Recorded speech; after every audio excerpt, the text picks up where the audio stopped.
Dear students, dear guests, welcome to the lecture of our joint seminar, Global Challenges to Development, No Poverty. This course is a partnership between the Global Awareness Education at the University of Tübingen in Germany and the State University of Maringá in Brazil. This course will address the interrelated aspects of poverty, looking at different approaches and strategies to address poverty in different contexts. It includes an overview of definitions, the scope of different forms and dimensions of poverty, social protection systems and policies, links between poverty, gender, and access to resources, analysis of policy frameworks at different levels, and actual and potential strategies to support accelerated investment in poverty eradication. In both universities, the course is offered to students of different disciplines, in Tübingen as part of the Global Awareness Education in the Transdisciplinary Course Program, and at the State University of Maringá as a free extension course. The course organizers are Professor Mauricio Weinert, Professor Sara Pichat, Luisa Rupp Milan from State University of Maringá, Professor Cláudia Sato, Federal University of Roraima, and me, Dr. Glaucia Pérez da Silva, University of Tübingen. So I'd like to introduce our guest, Murodbek Laldjebaev. I hope it's right. He's Associate Professor at the Graduate School of Public Policy, Nazarbayev University in Kazakhstan. His scholarship is aimed at a better understanding of and identifying ways to address pressing societal challenges emanating from human-environmental relations, where humans impact the environment and are impacted by the environment. The driving question is, how can humans improve their lives while using natural resources sustainably? Within the sustainability challenge, his research looks at energy, security, poverty, environmental externalities, waste, pollution, and local indigenous knowledge, medicinal plants. His teaching aims to raise students' awareness to human-environmental relations and the mutual impacts thereof, to inculcate an environmental ethic of responsible living within nature and motivate them to take action to address sustainability challenges. A related goal is to help students develop as informed and engaged citizens ready to tackle the challenges in their societies. So for all that, we are more than happy to have you here, Murodbek. So thank you so much for for accepting our invitation, and now the floor is yours. Good evening, and thanks very much, Klausia and colleagues, for having me. It's a real honor to be speaking as part of your course.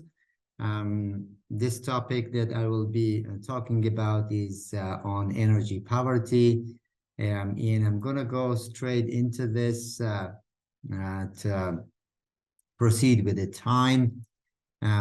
Basically, what I'm trying to do in this lecture is to focus on mainly defining and measuring energy poverty, which have, of course, implications for how the problem will be tackled. And therefore, during the Q&A, which is, I hope we can get into afterwards, so we can also discuss some of the potential ways to tackle the problem, or you can call them solutions, if you will. But mostly during the first half, we will be talking about definitions and measurement. All right, so let's get into it. By the way, feel free to, ask questions. I don't know if I can see any hands or anything like this, but I'm sure the course moderators can let me know, or you can just unmute yourself and say that you have a question. I don't mind at all questions during the lecture. Okay, so definitions of energy poverty are abound, and there are many definitions that you probably find on various websites, various academic articles, non-academic articles. I'm chosen one from Reddy, or Indian professor, who wrote a lot about this back in 1990s and onwards. I'm choosing this for a number of reasons, and as you can see, it has to do with the components of the definition. So it says that the absence of sufficient choice in accessing adequate, affordable, reliable, high quality, safe and environmentally benign energy services to support economic and human development. So the first element here is the absence of choice, which is very significant. And it links to something which is fundamental to the capability approach advocated by Amartya Sen, yet another South Asian economist. This is to say that, access to energy is linked in some way to education, health, information, and participation in politics or, decision-making in society. And if you don't have any access to energy, you are essentially out of having choices, or, you don't really have these options on your plate. The other key component is energy services. This is the so-called the purpose of having access to energy, as in terms of this service. We don't really consume kilowatt hours or BTUs or, any other energy unit as such. We are trying to have a cooked meal. We are trying to keep ourselves warm, or, during the hot season, we are trying to keep ourselves cool. We need lighting, we need some mobility to move around. And of course, we are engaged in work, and, we are accessing information and communicating. So these are the kind of services that are enabled by the use of the energy. And this is what we really are seeking in terms of our necessities, but also in some respects, our goals in life.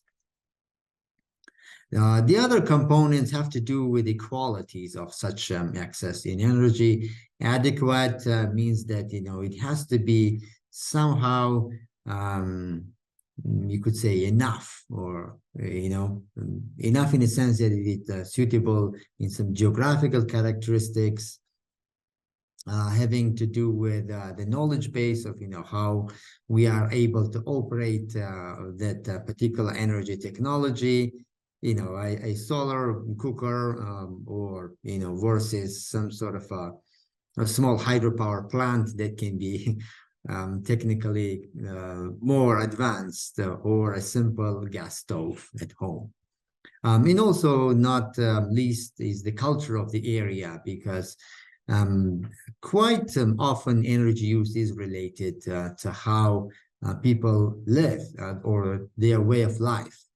Meaning that if a certain food or dish is popular culturally, and it is cooked, for example, using biomass, then the characteristic of the culture requires sort of use of the biomass. Meaning you burn wood to make some sort of bread, for example, as is the case in Central Asia. And this particular type of bread you cannot really achieve in other, electric stoves or other kinds of stoves. So the adequacy is not so much about the stove itself, that it should be electric, but it's that the culture of eating bread and, baking bread determines what kind of energy source is used to bake it. It's just some examples here.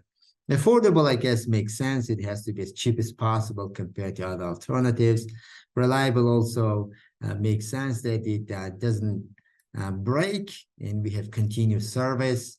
And safe, of course, should not endanger human health. But also we want it to be additionally environmentally benign, so that it does not compromise the future generations. And this future generation is not only human beings, of course. These are generations of human beings, but also other species included. And ultimately, as the definition says, the purpose is to support economic and human development. Of course, they're human-centric in some ways, but we should also keep in mind the other fellow species inhabiting the Earth. There are many arguments about what causes energy poverty, but we are going to focus on just a few of them. There is this idea that somehow, not having access to energy, we are not able to have access to energy services, the cooking, the lighting, and information communication, etc. And as a result of not having this kind of an access, we are not able to improve on our health or on our education. And this makes a big disadvantage for improving our opportunities in life, specifically earning opportunities. And so, because then we don't improve our opportunities, we are again not able to improve our access to better forms of energy. And so kind of the circle goes in a vicious way. But it can also be considered as a virtuous way, whereas if you do have access to information communication technology, which is powered by energy, then you're able to, get some education. As we are trying to do this, for example, lecture online in 3 different parts of the world, getting the benefit of the internet connectivity, but of course also of electricity, which makes this possible. And so we are hopefully also expanding our opportunities. It doesn't necessarily have to be, materialistic as such earning, but you can see that in the developing context, access to lighting has been shown to improve educational outcomes in the schools, and especially so for females to be able to improve their education. In some cases, some home business is opened that, after the dark sets, there is this time that can be used for some kind of a home business. And so earning opportunities then are expanded either through this home business or through the education that moves on to finding better jobs, and you have more income. And so you are able to move from the very basic lighting, which is provided, for example, by a solar lantern. You are able to subsequently move to some kind of solar home system if it's in a decentralized situation. And if you are in a place where grid connection is there, but you're not able to pay it, now you're able to pay for the grid connection.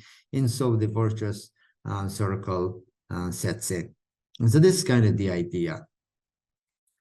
The constraints, of course, have to do with the so-called resource scarcity. This could be geographic, where a certain energy resource is not available.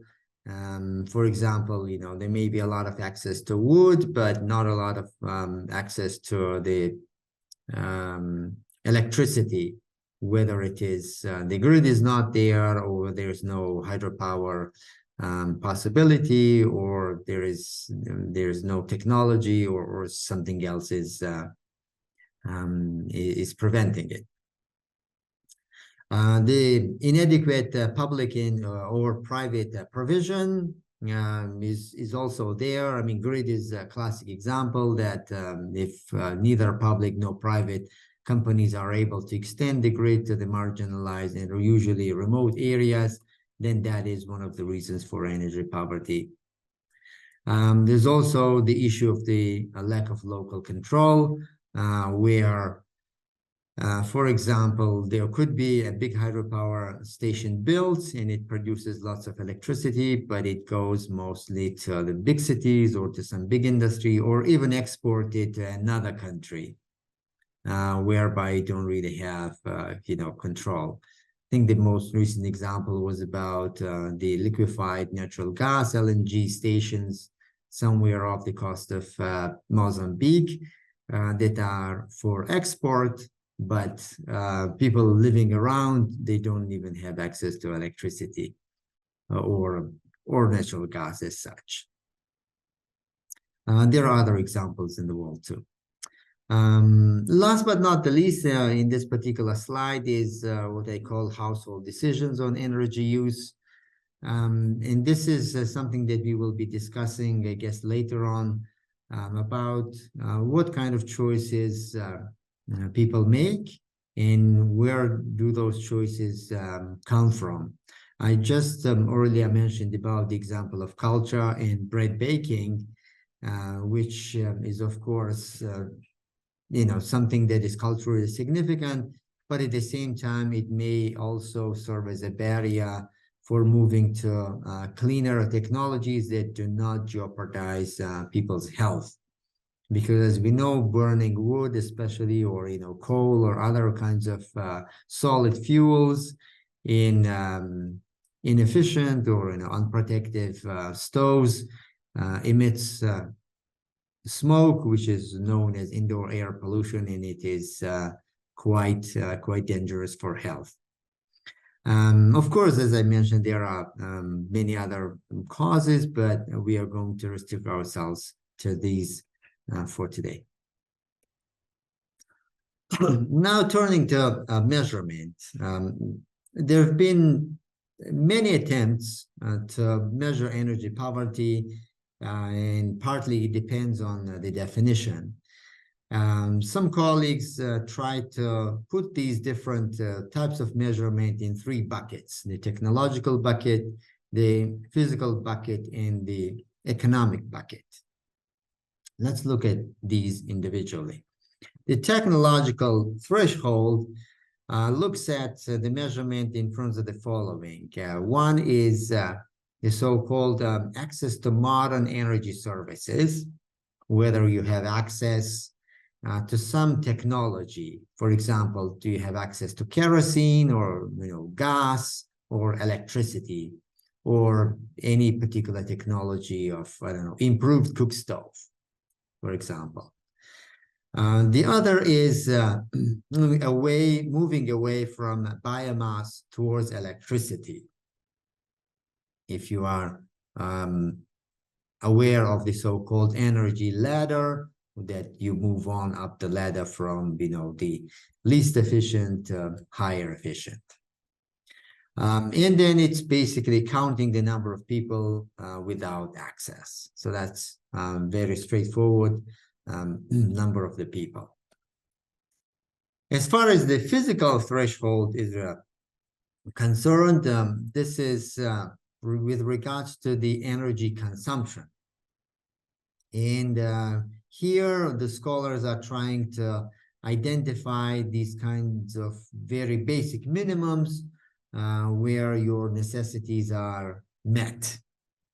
As you can see in this particular table on the slide, various thresholds for basic human needs. For example, energy consumption per capita, 100 kilowatt per hours, or 150 liters if it is some kind of a liquid, and then the number of the people associated with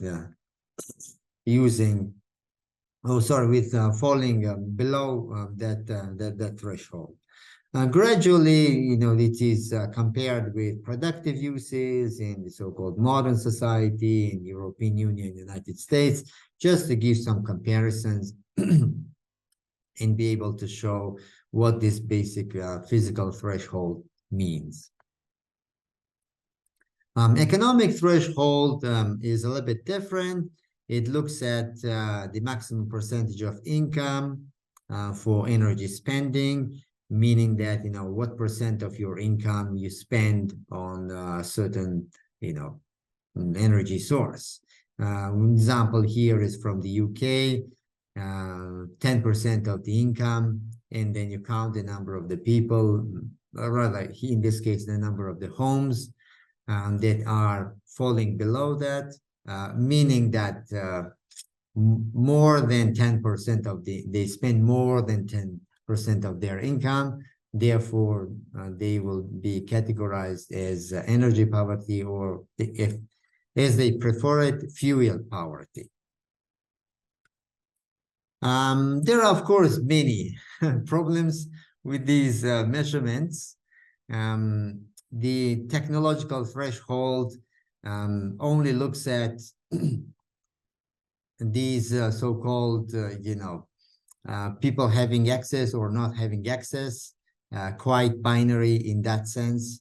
But as we know, it's not really clear-cut, especially as we consider energy services to be very broad, right? If it's, cooking, heating, lighting, information, communication, etc., then really you can't be too simplistic. And just movement from biomass towards electricity does not take into account many other forms of energy.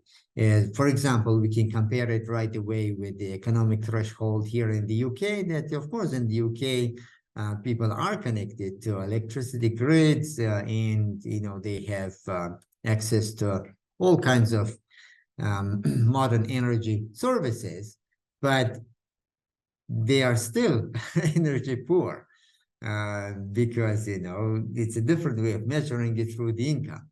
And the same goes with the physical threshold, but additionally, physical threshold suffers from defining what basic necessity means. First of all, what is a necessity and what is a luxury, what is a need and what is a want, and what is basic and what is not basic. So it's very difficult to put a specific energy figure into this. If it's 100 kilowatt an hour, you are lighting like 2-3 bulbs. If they're a little bit less efficient, maybe more if they're more efficient. But is this going to be enough for your cooking? How many times cooking? Forget about heating. You probably cannot do any heating on this. So that becomes problematic. So we move on to taking a look at the status nonetheless, right? With all of those caveats, there is some accounting being done, and this accounting is by the World Bank. Essentially, they gather the data on this. So this chart shows the number of people with and without electricity access.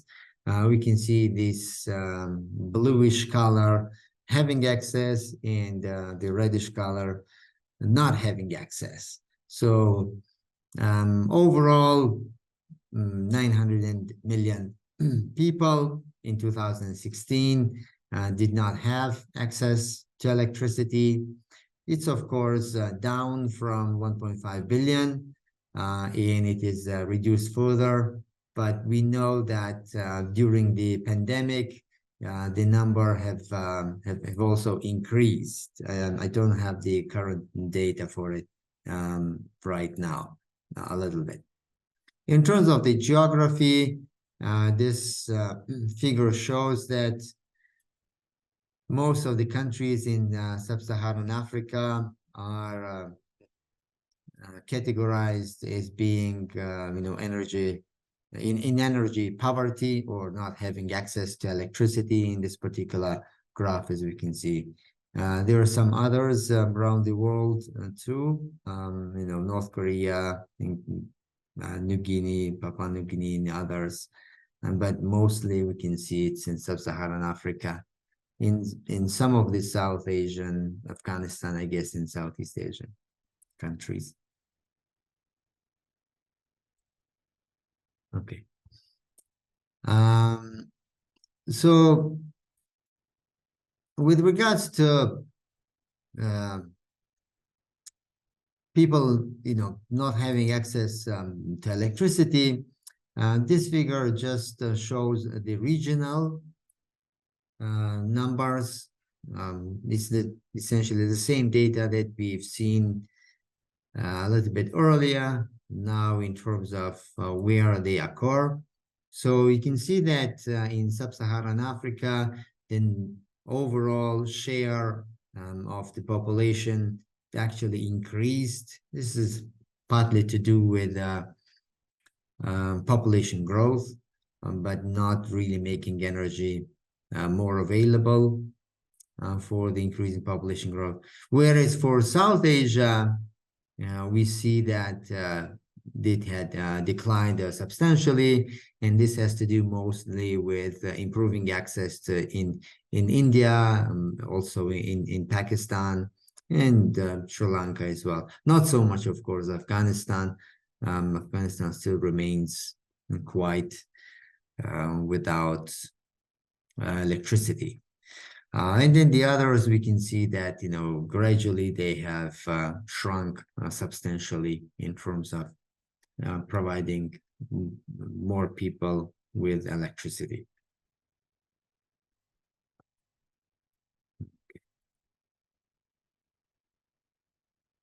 This is Earth at night, a depiction from NASA that shows where in the world we have most energy, at least in terms of lighting, being consumed. This part just shows, part of Europe, part of Asia, and part of, well, all of Africa, I guess, in this particular slide, Middle East as well. Although there is recently been some changes to these kinds of measurements, partly because of efficient light bulbs, the LEDs, so to say. Apparently now they have a different wavelength that the satellites are not able to capture. So like soon Europe will also look pretty dark, but it's not because Europe is not lighting the streets or anything. It's just that it's using more efficient lights or different kind of lights. Just so you know. As far as access to clean cooking is concerned, those are the two major data source, major data indicators that are being collected: electricity and cooking. The situation with cooking is far worse than with electricity. You can see that 3 billion people, now 40%. If that previous one was 13%, now this is 40%, and it doesn't seem to be letting up anytime soon. So just for those of you who are not aware, lack of access to clean fuels for cooking basically means that you are in a situation where you are using either coal or wood or straw or animal manure or some other solid fuel in a kind of cook stoves or any kind of stoves that are not protective, and a lot of smoke escapes, and that is considered not clean cooking.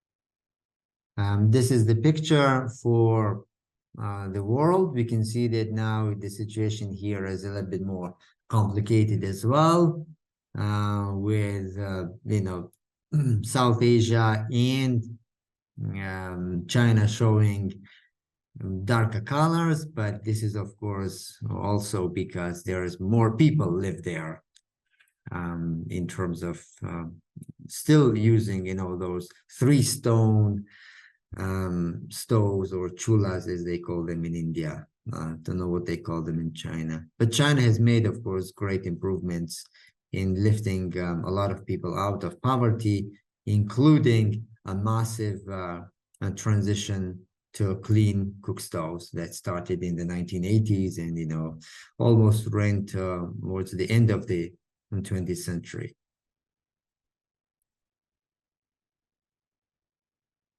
In terms of the development, we can see this graphic between showing access to electricity versus GDP per capita. so that we have a sense. We can see that those who are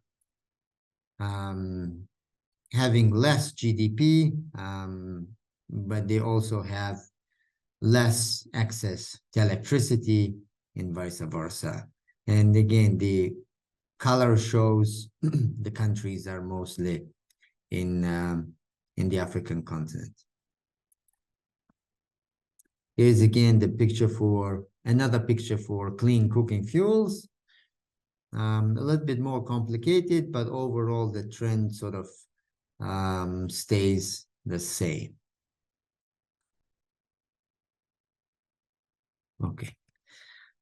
Now, the biggest consequence is this indoor air pollution, which is very problematic from the health perspective. There are various diseases or illnesses that are associated with exposure, such as pneumonia, chronic obstructive pulmonary disease, and lung cancer. It is a risk for, burns and, all kinds of eyesight problems, eye problems. Also, children are very susceptible to this, including those that are,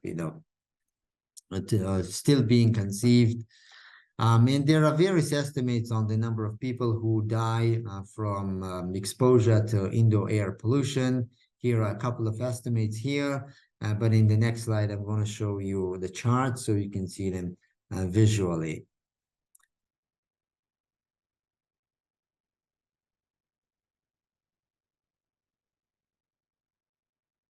So this is the number of deaths by risk factor. Meaning that the total annual number of deaths by risk factor measured across all age groups in both sexes. So, in other words, what are the top killers? High blood pressure in smoking, probably you are aware of these, as well as high blood sugar, obesity, etc. But notice that you have, air pollution indoor as number 3. And then outdoor air pollution is 1, 2, 3, 4, 5, 6, and then alcohol use, and then indoor air pollution. So roughly, in the top 10 killers, these air pollution issues are. The indoor air pollution is exactly generated from burning of these solid fuels, inside homes, inside buildings, inside kitchens, in unimproved stoves, and the smoke escapes, and you get all kinds of diseases, and this leads eventually to death. Very unfortunate. Outdoor air pollution is the pollution that occurs outdoors, also could be from the same burning of the solid fuels, that goes outside of your home, but then it remains in the neighborhood, and you're walking around, walking past, and you're able to, you are inhaling it, mostly because there is a particulate matter that does not stay up in the atmosphere, but it, falls down, as we know. The outdoor air pollution also includes other kinds of smoke that from cars and from other sources of emissions too. But this is quite a scary figure that the smoke is in the top 10 risk factors. For children under 5, this is the figure. We can see that the household air pollution, they call it in this figure, it's in the top 3, which is very unfortunate, of course. Okay. So in terms of the share of the exposure or deaths, again, we can see the same is associated with the countries that did not have access to clean cooking and also electricity. But some other countries will also show up nonetheless. Comparing to GDP, we can see some movement have been made as countries got a little bit more, well off. The number of deaths have reduced, but still overall remain quite high. Right. So what about developed countries, right? So in the developed countries, do we still have these kinds of problems? Well, not necessarily all the time or everywhere, but we have a different problem. And if you, Google this, it's rather on YouTube, I guess, the news from last year, when the gas prices really skyrocketed in Europe, of course, for other reasons, but the difficulty that people faced in paying for their energy bills. This is a situation where when households are not able to pay for their electricity bills, they are choosing to compromise on their needs, or meaning that they will try not to heat their homes or a certain number of hours a day, or not turn the heater to the required temperature, or compromise on cooking food, or using other electricity or energy-based devices. This is all in trying to stay within the limit of their income, so that they can pay for energy. In some extreme cases, people even forego food so that they are able to pay for energy. So that the situation can also be quite difficult. And if you throw in the picture those who are vulnerable, elderly, and those who don't have additional support, etc., it becomes quite difficult for people even living in the so-called developed countries or industrialized countries to be able to meet their basic needs in terms of energy. Therefore, the situation with energy poverty is not singularly a development issue where you have the countries that are trying to improve economically, and they did not benefit from economic development for a variety of reasons, whether colonialism or other reasons. It's even in those countries that are quite well off, and this is, UK in the picture. We have a very difficult situation and that impacts people around the world. The situation is nuanced, what I'm trying to say. Okay, so from here onwards, I'm gonna speed up a little bit more because I wanted to give everybody a basic idea of what we are talking about in terms of energy poverty, in developing countries or in developed countries. These terms are, of course, used nominally without any connotations, just for illustration purposes. This particular graphic shows the energy poverty in Europe, or otherwise shown as the share of households unable to adequately heat their homes. This, the figure is for 2021.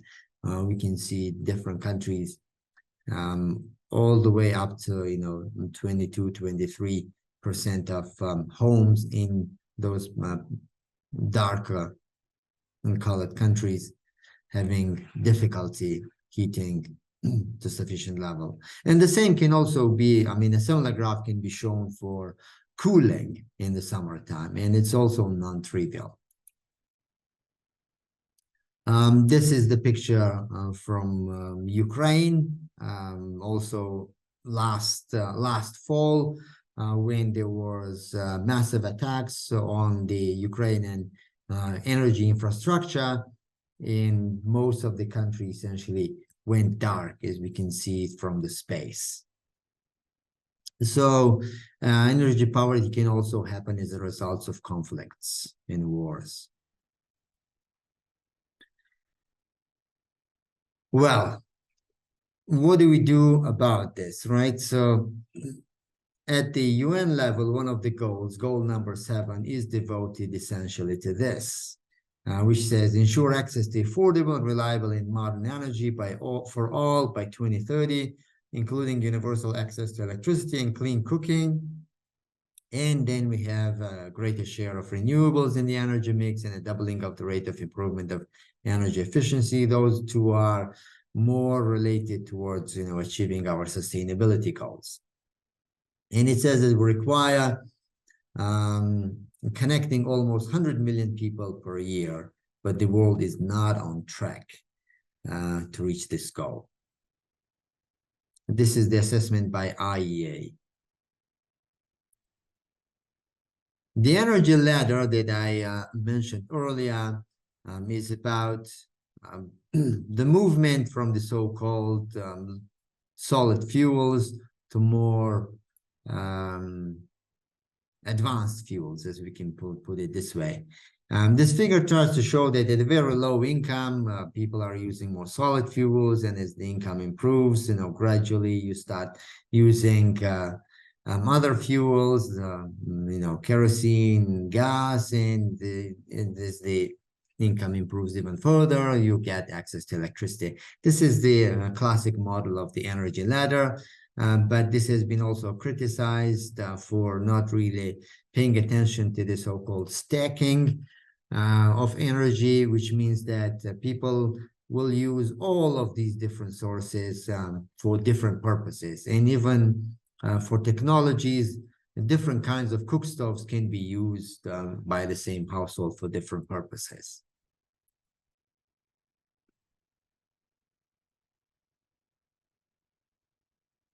Looking ahead, where are we supposed to go? If we are going to the NZE, like net zero, essentially, in terms of our, climate ambitions and etc., are we able to really get people access to electricity or access to cooking? As far as this particular graphic from World Energy Outlook by International Energy Agency shows, even with the stated policies or, with accelerated ones, we are still going to be having a difficulty. Only probably with a net zero, we will be able to achieve some. But as we know, the net zero pledge is really not there for these countries.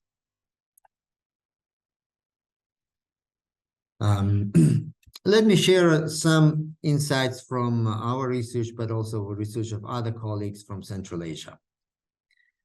This is by one of our colleagues, Karim Rai, who did research on Kazakhstani households, and she used a physical threshold for this one, or rather a combination of a physical and an economic one. The physical one here being the lack of access to clean fuels. Sorry, not the physical, the technological. I'm mixing my terms today. It's been a long day. Anyway, what this graphic shows is the percentage of the households being categorized as energy poor by income deciles. According to these different figures, we can get different outcomes as far as the percent of the households being energy poor or not being energy poor. Right? If we just look at the 10% of the income, meaning that whether people in each of these deciles spend more than 10% of their income, they will be categorized as energy poor. So as we can see, the lower ones, 1, 2, 3, 4, for example, are the ones that are making less money. They have less income, and therefore they spend more of their income on electricity or in any energy which is being used in the household, paying for energy bills, for example. Whereas the more well-off people or households, they are spending less people are spending more than 10% of their income. The other graphic is just looking at the number of households, not having access to clean fuels. In this particular study, it was defined as burning coal directly in your household. In this category, in this graphic, we can see that the distinction is not as clear-cut. Like a lot of people, even middle income, in quite a bigger share of the higher income, and actually over 20%, as we can see, the number 10 are using coal. This probably makes sense in the context of Kazakhstan being a very large country. It's quite north, long winters, very harsh winters, and coal being cheap, but also homes not being connected to any kind of centralized heating or having any other sources of heating. This may be explaining why people are using coal. But this does not mean that the stoves that they use are unprotected. In fact, the stoves here are quite well protected. There is very little smoke coming out inside. However, as we know, the outdoor air pollution remains an issue nonetheless. So it does characterize energy poverty in that sense. Other colleagues have looked at other countries, and this one also includes Kazakhstan, by the way. And there are the three characteristics of energy poverty in terms of accessibility, reliability, and affordability. You can see accessibility, dissatisfaction with electricity supply condition. Reliability is experiencing electric outages. And affordability is share of household income spent on energy and water, and electricity bills being very expensive. So I'm not going to stay on the other countries. You will get these slides afterwards, I assume. So for Kazakhstan, accessibility is 16%, and reliability is 22%, affordability by these two indicators, 17% and 42%. What we did with colleagues, and I was told that this paper was shared with you guys ahead of the time, ahead of this lecture. We looked at the so-called multidimensional energy poverty index. We are trying to go a little bit beyond these, binary ones and try to look at other components. And we relied on the work of Nussbaumer, Bazilian, and Modi from 2012, which was in turn inspired by the Human Development Index, Energy for Development Index, and Multidimensional Poverty Index, right? So they inserted energy in this one. And the metric focuses on quantifying energy deprivation as opposed to energy excess. There are various dimensions, and we're going to look at them. So here are the dimensions. The dimensions are here: cooking, lighting, services provided by means of household appliances, entertainment, education, and communication. For each of them, we can see there are these indicators and weights. So modern cooking fuel, here's the weight, 0.2. Indoor air pollution, 0.2, electricity access for lighting, household appliance for the services, for appliances, entertainment, education, appliance ownership, communication. These are getting 0.13 each. This is just to make it one as an estimate. And so the definitions of these variables are shown in the rest of the graph. Basically, if your cooking fuel is anything other than electricity, then you are deprived. And if the food is cooked in the house using anything else than these electricity, LPG, etc., then again it applies. And if you don't have electricity, if you have electricity, this is false, meaning if you don't have electricity, then you're deprived. If you don't have a fridge, you're deprived. If you don't have a radio or television, you're deprived. And if you don't have a phone or a mobile phone, you are deprived. What we did in our case is we used that, but we also tried to apply it to our own context for Central Asia, particularly for Tajikistan. And we added a few more, particularly this bread baking pollution because of the cultural component that I mentioned. It's a traditional practice, and so we included that part. We also asked about the heating discomfort, whether there's not sufficient temperature in the home, also about cooling, sorry. We kept the fridge, but we changed it to cold storage as an indicator. Electricity access remains. We also looked at the power outage, whether you just not only have your connection, but whether it works. And then we kept the others. So what did we get? It's going to be a little bit messy, but I'm going to focus on just those highlighted ones. So overall, we can see that there are 2 years for which data was available from the demographic and health surveys. And we came up with this multidimensional energy poverty index, or MEPI, the last column over here,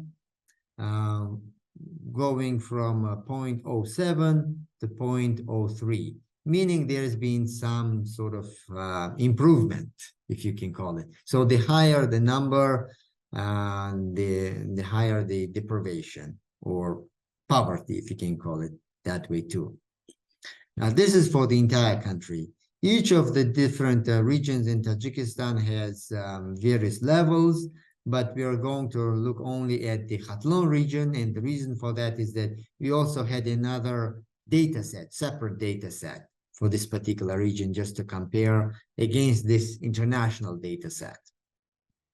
So here for the entire Khatlon region, we can see it's slightly bigger, 0.10, but 2017 is also 0.03 as the national one. Division by urban and rural shows that urban is less deprived. As you can see, 0.01, 2012, and 0.005, 2017. Whereas rural is higher overall, 0.15, but in 2017, it's 0.04. Still a little higher, but not a whole lot. What about our separate data set? Well, our separate data set, we first looked at the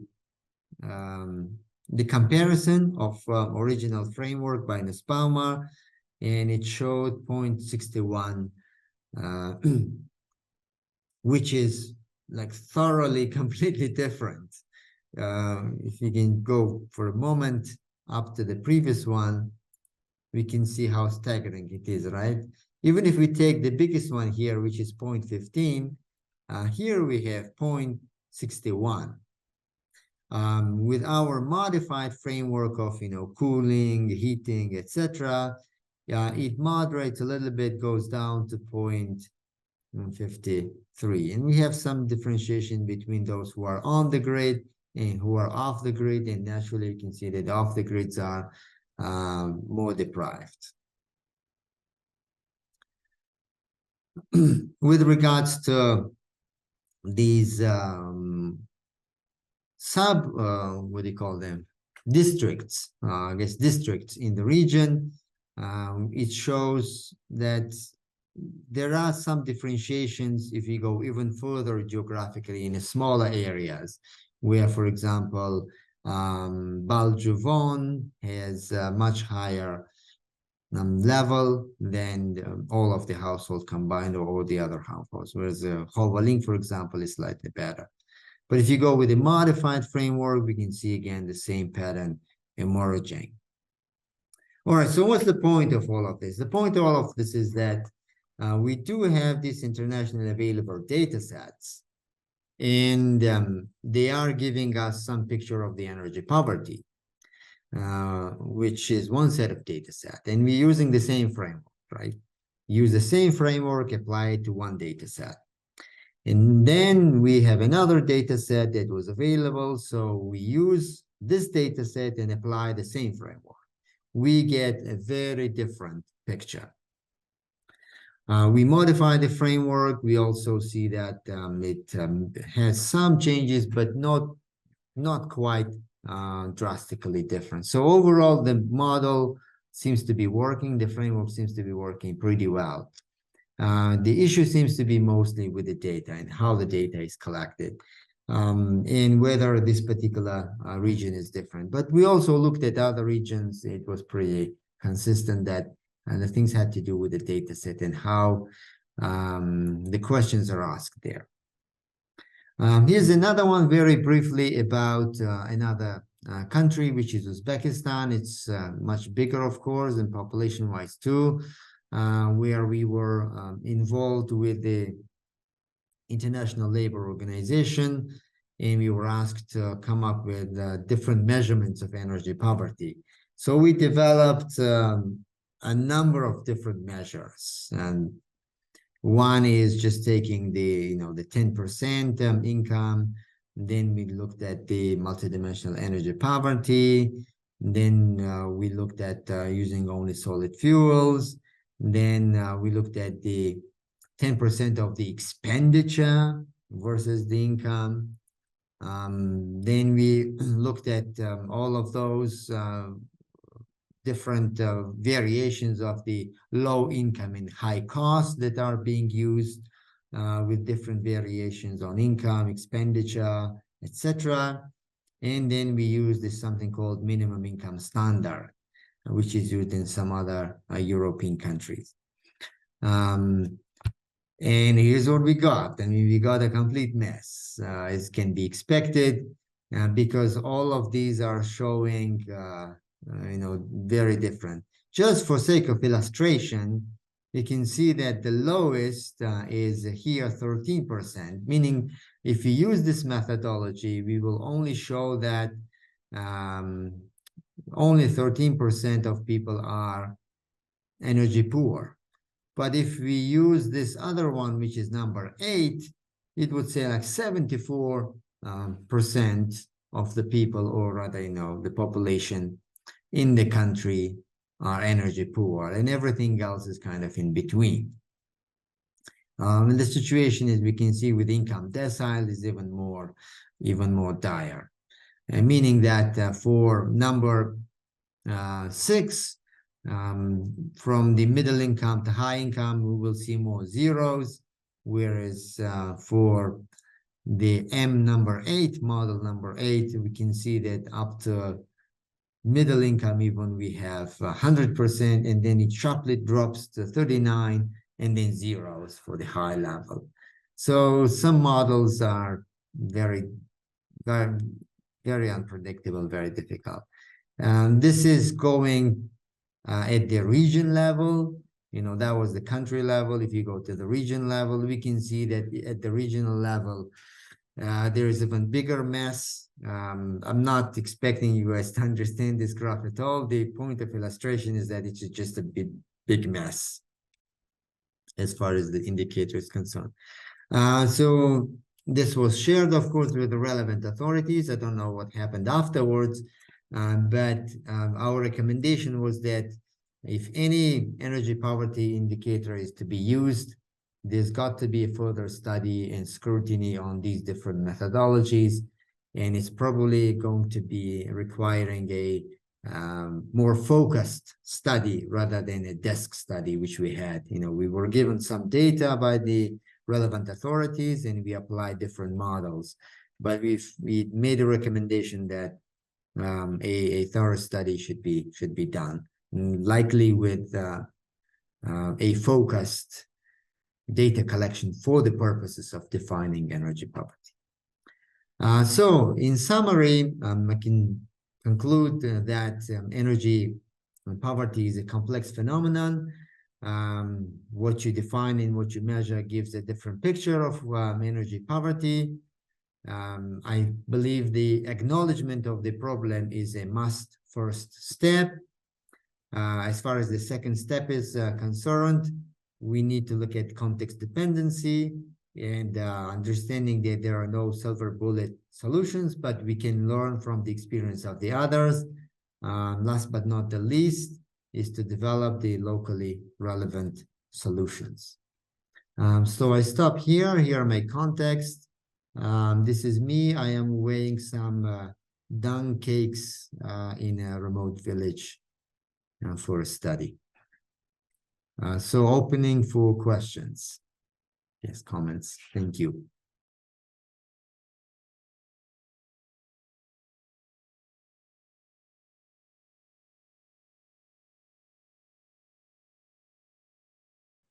Yes, thanks so much for this kind of a question going into the details of the methodology. Of course, the rationale for different studies to pick countries and, apply the methodology is something that rests, I would say, with the authors of those studies. In the graph, like one of those that I'd shown is, borrowed for illustration. It's to exactly, point out that regarding which kind of methodology we use, it's highly likely that we're not going to be applicable. Forget other countries, just even within the same country, if you go subnational, there will be difficulty. I think that was kind of my point of trying to show that, there are these different numbers. And I did not deliberately, say that, okay, Brazil is doing this and Germany is doing that, and, Tajikistan or Kazakhstan are doing that, because I don't quite see the, they're good for illustration purposes. Maybe, some insights can be drawn from this, as the cases of indicators for energy access and energy cooking, access to cooking fuels is a global one. It was incorporated, decades ago, and it's been continuing. But more recently, it has been, of course, challenged. That do we still focus on these kinds of energy access? And what do we mean by energy access? Because classically, it was connection to electric grid. But now, you don't really need connection to electricity grid to be very prominent as an indicator. If you are able to have a solar home system that covers your lighting, your cooking, your entertainment, and you live in a decentralized community, then are you still deprived? Probably not sure.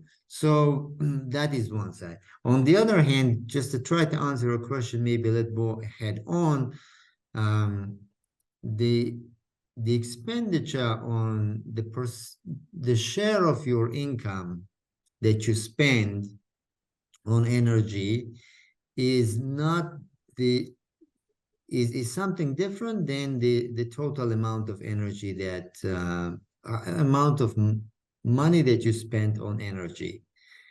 So in other words, your income may be, I don't know, like $100 per month in Myanmar, and you are spending, however percent of it on electricity or any kind of energy, versus you live in the UK and your income is more like $4,000 per month, but you are spending, I don't know, a higher percentage of your income on energy. So those are definitely not equivalent to each other, neither in the amount nor in terms of the energy use. Because the energy use as well in Myanmar, you could say different climatic conditions, different energy needs, versus in the UK, different climatic condition, different energy needs. And the same goes with things that are under control or out of control of the people. So suppose, don't know much about Myanmar, but here, let's say in the Central Asian context, if you live in the rural areas, surprisingly, you may have more control of your energy because you have your own home separate, you don't live in an apartment building as you do, for example, in the UK, or I mean, some big city or somewhere else, where you can't just do anything about your heating, for example. Whereas in the rural areas, you may have some options to deal with your heating, which is one of the biggest energy consumers in areas where heating is needed, or cooling for that matter. So the answer is a bit long, but I guess that's what it is.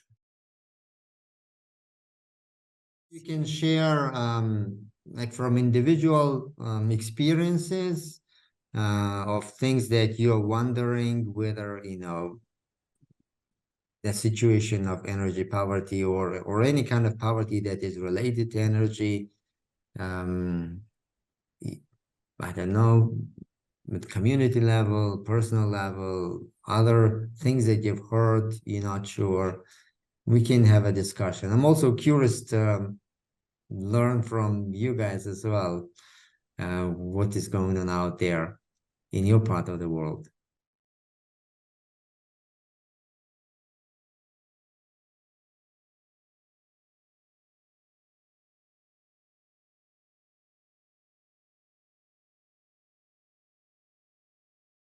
So what do people mostly use? Is this since there is issues with electricity, what do people use for, you know, lighting, I guess, but also for, you know, cooking or other energy-based needs?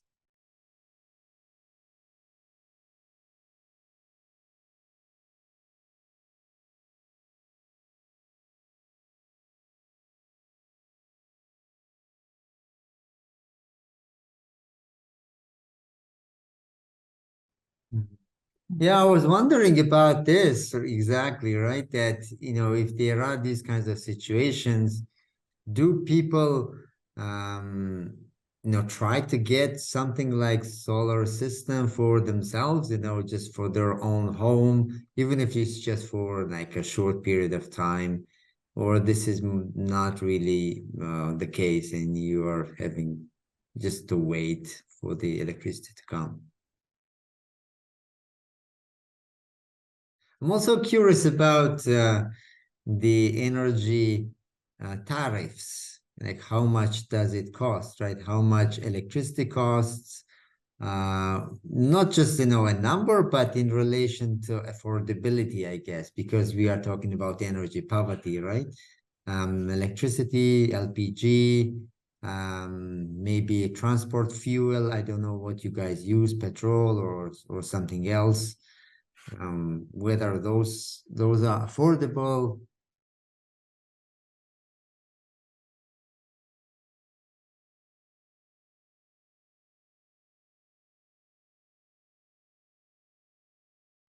Excellent. Well, first, let me see if I got your question right. So in the first one is we have this situation where blackouts happen, you know, and electricity just disappears, but not everywhere. It disappears in the specific neighborhoods that are somehow marginalized or vulnerable or lack political clout or whatever, like for these kinds of others. So that's one. So for this one,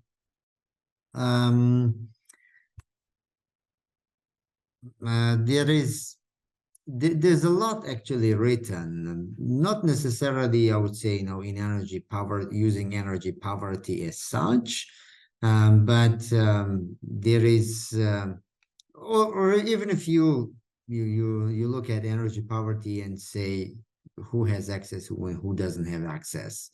I would say I wouldn't want to recommend any particular author as such, not to be biased, but I would say the energy energy research and social science journal, and the Journal of Energy Research and Social Science.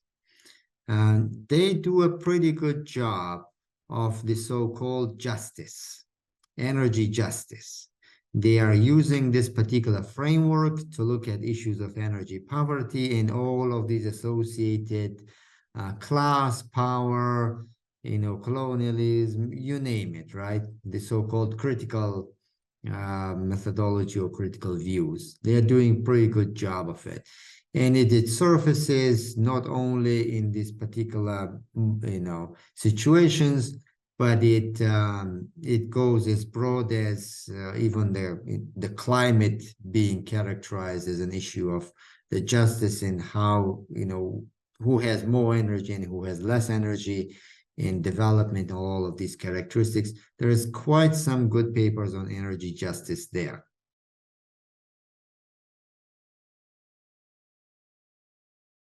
Yes, there is. There's a lot of research on this.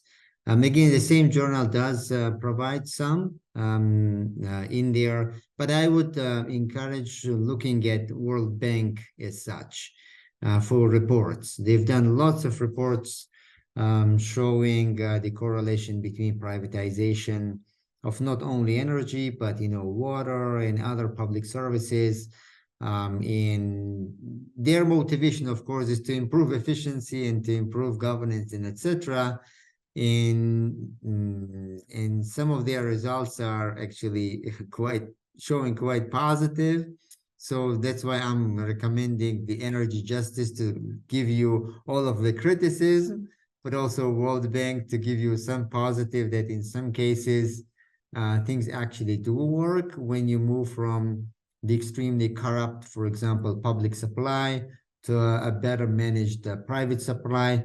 But unfortunately, all other cases are in between, including the ones that are trying to reap the profits off of those concessions that are usually for a short period of time of 15 or 20 or 25 years. They just want to milk it completely, and they will be able to cut off people because it's in their contracts. And the government can't do anything about it. Unfortunately, yeah, those situations exist.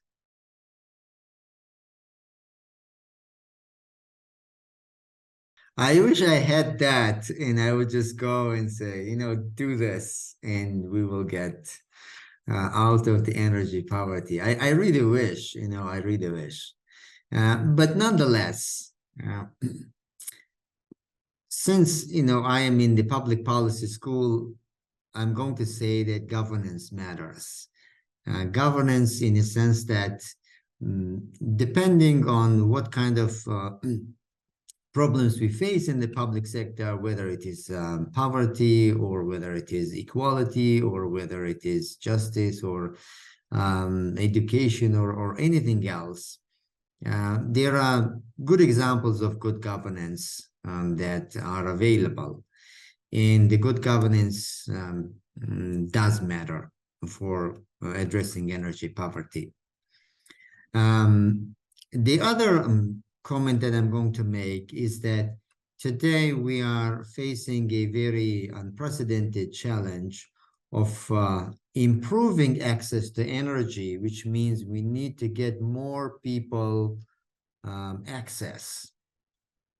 And in some cases, greater energy use is associated with improved well-being.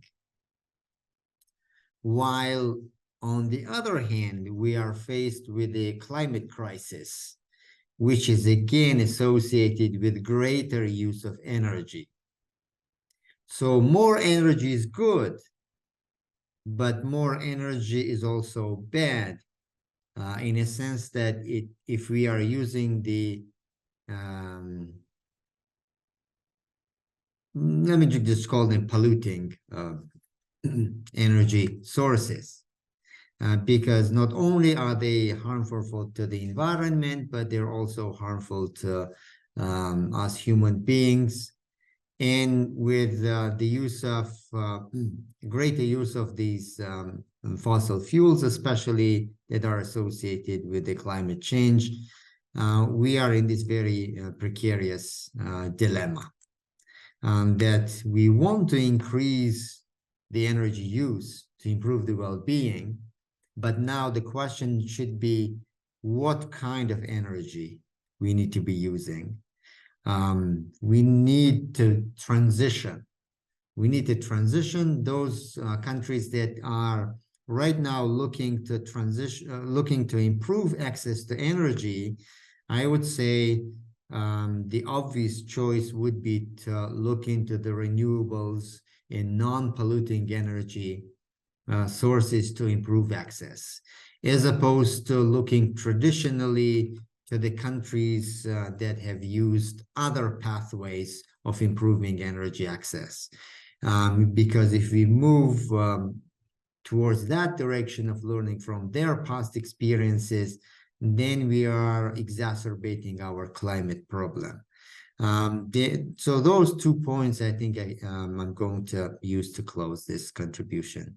But it was a pleasure engaging with you and with your students.